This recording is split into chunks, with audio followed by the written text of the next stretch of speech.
So one of the many fluids that in the car include the coolant.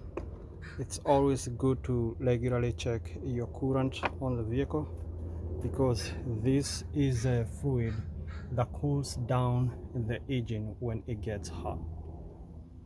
And make sure you check you have the right coolant before you fill it out.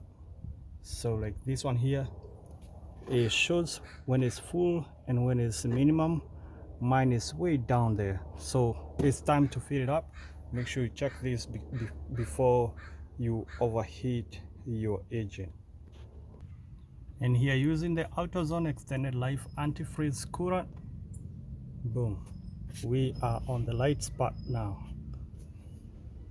Make sure you check your vehicle at least twice in a month or whenever possible.